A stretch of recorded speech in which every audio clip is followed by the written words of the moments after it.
ഉരുൾപൊട്ടലിന്റെ ആഘാതം വിട്ടുമാറും മുൻപേ കണ്ണീരോർമ്മയായി ജെൻസൺ. ദുരന്തത്തിൽ ഉറ്റവർ നഷ്ടപ്പെട്ട ചൂരൽമല സ്വദേശി ശ്രുതിയുടെ പ്രതിശ്രുതവരൻ ജെൻസൺ ഇന്നലെ രാത്രിയാണ് മരണത്തിന് കീഴടങ്ങിയത്. വാഹനാപകടത്തിൽ പരിക്കേറ്റ് സ്വകാര്യ ആശുപത്രിയിൽ ചികിത്സയിലായിരുന്നു.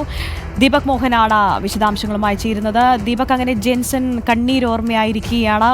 എപ്പോഴാകും ഇന്ന് സംസ്കാര ചടങ്ങുകൾ, മറ്റ് നടപടിക്രമങ്ങൾ?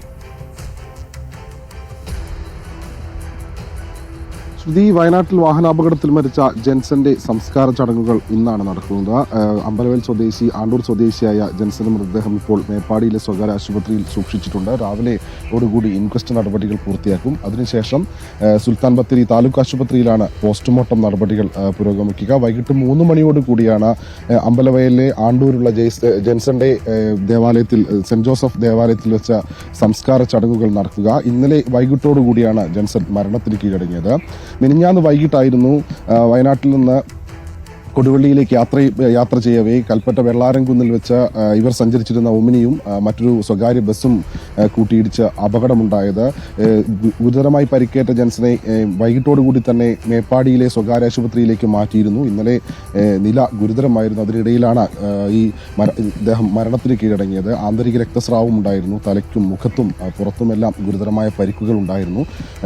ഡോക്ടർമാർ ഇന്നലെ കിണഞ്ഞു പരിശ്രമിച്ചിട്ടും ജെൻസനെ ജീവിതത്തിലേക്ക് തിരികെ എത്തിക്കാൻ സാധിച്ചില്ല. അതിനിടയിൽ ഇന്നലെ രാത്രി ജെൻസൺ മരണത്തിന് കീഴടങ്ങുകയായിരുന്നു.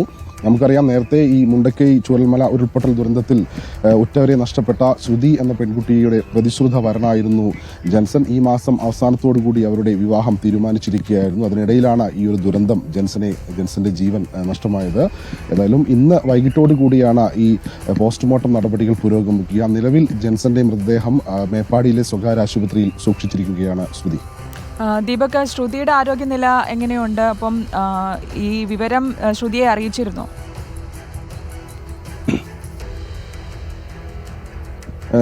നിലവിൽ വാഹനത്തിലുണ്ടായിരുന്ന 7 പേരായിരുന്നു ഈ ഒമിനിയിൽ ആ സമയം യാത്ര ചെയ്തിരുന്നത്. അതിൽ വാഹനം ഓടിച്ചിരുന്നത് ജെൻസൺ ആയിരുന്നു. തൊട്ടടുത്ത സീറ്റിൽ ശ്രുതിയും ഉണ്ടായിരുന്നു. ശ്രുതിക്കും സാരമായി പരിക്കേറ്റിട്ടുണ്ട്. ശ്രുതിയുടെ കാലിന് സാരമായി പരിക്കേറ്റിട്ടുണ്ട്.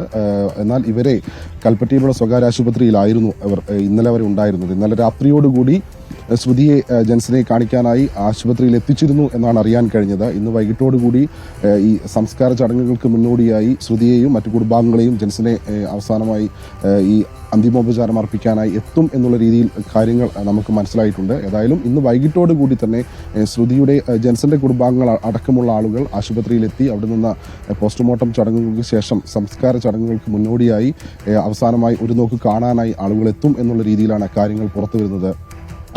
ശരി, കണ്ണീരോർമ്മയായി മാറുകയാണ് ജെൻസൺ. ഇന്ന് വൈകിട്ട് 3 മണിക്ക് ആണ്ടൂരിലാണ് സംസ്കാര ചടങ്ങുകൾ നടക്കുക. ദീപക് മോഹനാണ് വിവരങ്ങൾ നൽകിയത്.